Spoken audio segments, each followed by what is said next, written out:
If you could start today over again and choose whether to be happy or to have the worst day ever, which would you choose? It doesn't seem like it's that hard of a question. Obviously, you would choose to be happy. Making this decision might not be as simple as just simply saying it's going to be the best day ever, but hopefully by listening to my speech and understanding my points, it will become just a little bit step closer to making that decision every day. I'm RoesMary Woods, and my quick critical question is, how can we achieve happiness? I am someone that tries to find this happiness every single day, and so I felt comfortable asking this question and striving to actually find the answer. As I studied and I looked at many articles from the New York Times and the Washington Post and the Atlantic Post, as well as websites just on happiness, I was able to find 3 points. In order to achieve happiness, we need to learn how to manage our other emotions. Happiness is internal and not external. Happiness will be different for everyone. For many of us, we have many emotions in our life. We all have stress, we all have anxiety, we all have sadness, we all have fear at some point in our life. We have to manage those emotions in order to have true happiness. Happiness is the feeling that you get inside. And ultimately, you can't have two feelings at the same time. You can't have that stress and that happiness together. Ultimately, the negative one will outwin the happiness.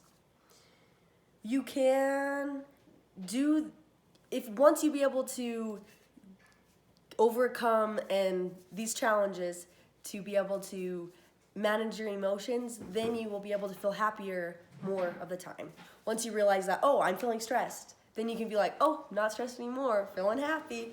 Like, you can be able to control those emotions better. In our society, we love to buy things. We love the new thing. We like with the new iPhone coming out, where many of us are all about getting the new version, even though it's pretty much the same as the one that we have right now.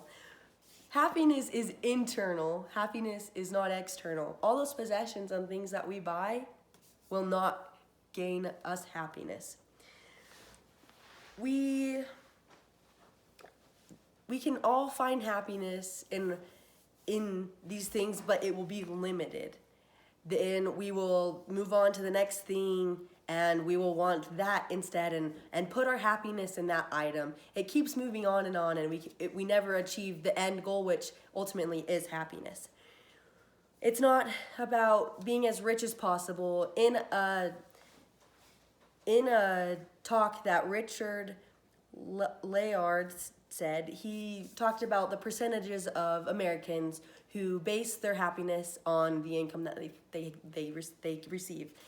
And over the time, America's income has increased. Almost doubled. And the happiness levels have stayed the same. So ultimately, the money that we receive is not going to get us happiness. It's the internal and what we feel on the inside and what makes us have better feelings than just the short-term glorified happiness. There isn't a formula to happiness. Happiness is different for everyone. Well-being for one isn't the same for another. For me, my family makes me happy, and I can find happiness in being with them. But for another, it might not be their family. That could be the point that causes them stress and anxiety. And not saying that we should get rid of them, but it's definitely something we have to strive to overcome. We need to remember that what works for one won't always work for us. We have to be able to find our own and take that time to come up with those things that make us happy and to continue to develop those. Don't let being the same as others keep you back. Now, as I conclude, I just want to remind you that happiness is so much more than the possessions that we own, and it's more about the internal state and about our other feelings. And once we can manage those other feelings, then we will be able to achieve happiness more fully. I want you all to remember that whenever you're feeling down, just remember, happiness starts with you. Thank you.